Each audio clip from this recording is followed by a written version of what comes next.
আলাপের আদিতে হলো নাম, প্রথমে সেটা পাকা করে নেওয়া উচিত। আপনি আমার নাম জানেন তো? ইংরেজি ব্যাকরণে যাকে বলে প্রপার নেম। আমি তো জানি আপনার নাম অমিত বাবু। আপনার মুখে আমার নাম অমিত বাবু নয়। আপনি সাহেবিকায় তো ভালোবাসেন মিস্টার রয়। না না, অমিত বাবুর বাবুটা বাদ দিন। সহজ নয়, সময় লাগবে। কিন্তু আপনাকে ডাকি কি বলে? না ডাকলেই চুকে যায়। বিনা সম্বোধনে চালায় যখন কাছে থাকেন, তাই তো বলি দূরে যাবেন না।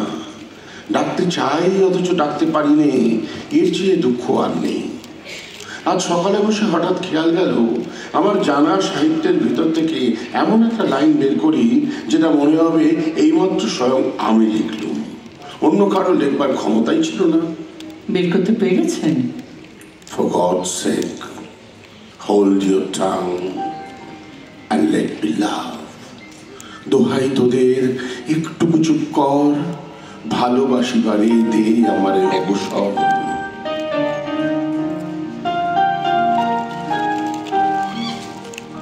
সুখবর আছে, মাসিমার মত পেয়েছি।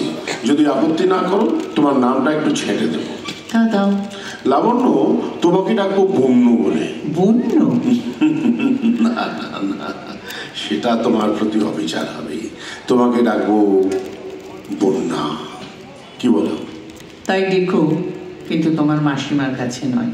কিছুতেই নয়। এসব নাম বীজ মন্ত্রের মতো, কারো কাছে ফাঁস করতে নেই। এ রইল আমার মুখে আর তোমার কানে। আমার ওই রকম একটা বেসরকারি নাম চাইতো। ভাবছি ব্রহ্মপুত্র কেমন হয়? বন্যা হঠাৎ এলো তারই কুল ভাসিয়ে দিয়ে। নামটা সর্বদা ডাকবার পক্ষে ওজনে ভাই। ঠিক বলেছ, তুমি নামটা দাও, সেটাও তোমারই সৃষ্টি। তোমাকে বলবো মিতা। আচ্ছা, ওই নামে না হয় আমাকে সবার সামনেই ডাকলে, তাতে দোষ কি? ভয় হয় মিতা, এক কানের ধন পাঁচ কানে পাছে সস্তা হয়ে যায়।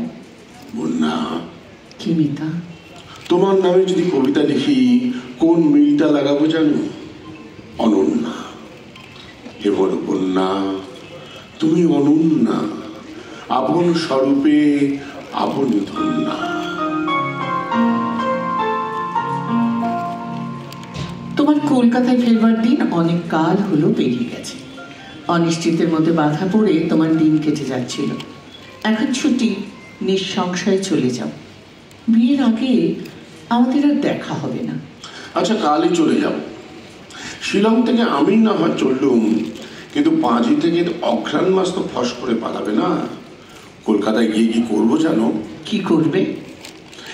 মাসিমা যতক্ষণ করবেন বিয়ের ব্যবস্থা, ততক্ষণ আমাকে করতে হবে তার পরের দিনগুলোর আয়োজন।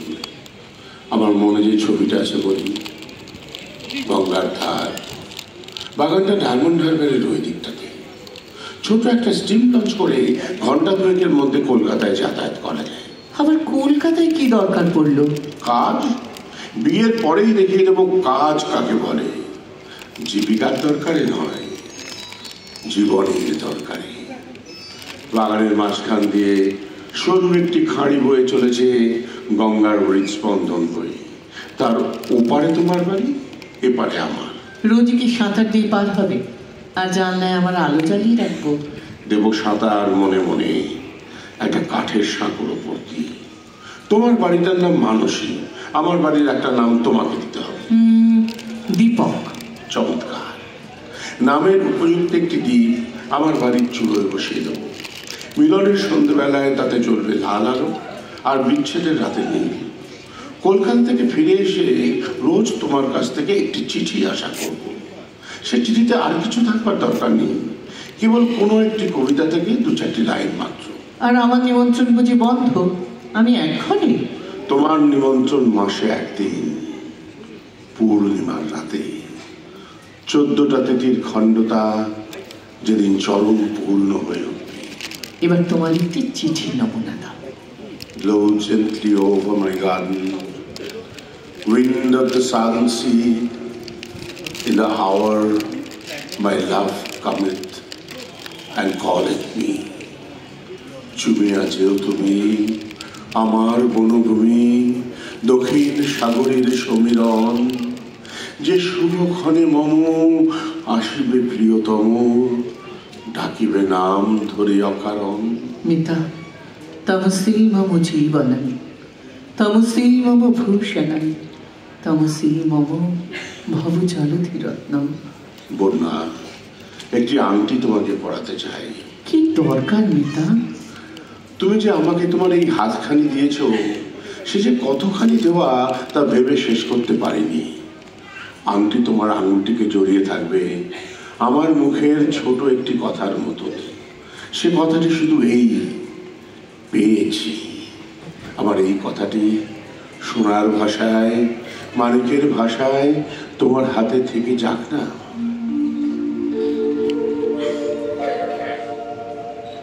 বন্যা, আজ তোমার শেষ কথাটি একটি কবিতায় বলো। তোমারে দেইনি সুখ, মুক্তির নৈবেদ্য কেন রাখি রজনীর শুভ্র অবসানে। কিছু আর নাই বাকি, নাইকো প্রার্থনা, নাই প্রতি মুহূর্তের দৈন্য রাশি, নাই অভিমান, নাই দিনকান্না, নাই গর্ব হাসি, নাই পিছু ফিরে দেখা। শুধু সে মুক্তির ডালিখানি ভরিয়া দিলাম আজি আমার মহৎ মৃত্যু আনি। বন্যা, বড় অন্যায় করলে। আজকের দিনে তোমার মুখে ওই কথা বলার নয়, কিছুতেই নয়। কেন এটা তোমার মনে বলো? এ কবিতা তুমি এখনই ফিরিয়ে নাও। ভয় কিসের মিতা? এ আগুনে পোড়া প্রেম সুখের দাবি করে না, এ নিজে মুক্ত বলেই মুক্তি দেয়। এই কবিতা তুমি পেলে কোথায়? শোভনলাল, সে আমার বাবাকে গুরু বলে ভক্তি করত। বাবা দিয়েছিলেন তার জ্ঞানের খাদ্য।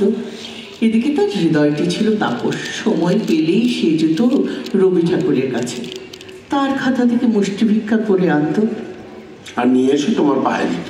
না না না, সে সাহস তার ছিল না। কোথাও রেখে দিত। যদি আমার দৃষ্টিতে পড়ে, যদি আমি তুলে নিই। তাকে দয়া করেছো? করবার অবকাশ হলো না। মনে মনে প্রার্থনা করি ঈশ্বর যেন তাকে দয়া করেন। বন্যা, সেই ছেলেটা আজ আমাদের মধ্যে কেন এসে পড়লো? দেখো, ঈর্ষা করতে আমি ঘৃণা করি, কিন্তু কেমন একটা ভয় আসছে মনে। এই কবিতাগুলি আজ এমন করে কেন মনে পড়লো তোমার?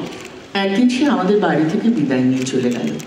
যেখানে বসে সে লিখত সেই ডেস্কে এই কবিতা দুটো পেয়েছি।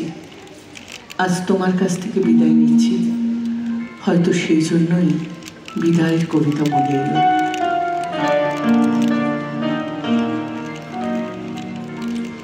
সেদিন সন্ধ্যাবেলায় রাস্তা শেষে এসে যখন দাঁড়ালুম, কবিতা দিয়ে যাত্রা শেষ করেছি। আজও এসে থামলুম একটা রাস্তার শেষে। এই মুহূর্তটির ওপর একটি কবিতা রেখে যেতে চাই। আর কোনো কথার ভার সইবে না। তব অন্তর্ধান পটে হেরি তব রূপ চিরন্তন, অন্তরে অলক্ষ লোকে তোমার অন্তিম আগমন। লোভিয়াছি চিরস্পর্শমণি, আমার শূন্যতা তুমি পূর্ণ করে গিয়েছ আপনি। হৃদয়ে আধার হলো, সেই ক্ষণে পাইনু সন্ধান। সন্ধ্যার দেউল দ্বীপ, চিত্তের মন্দিরে তবদান।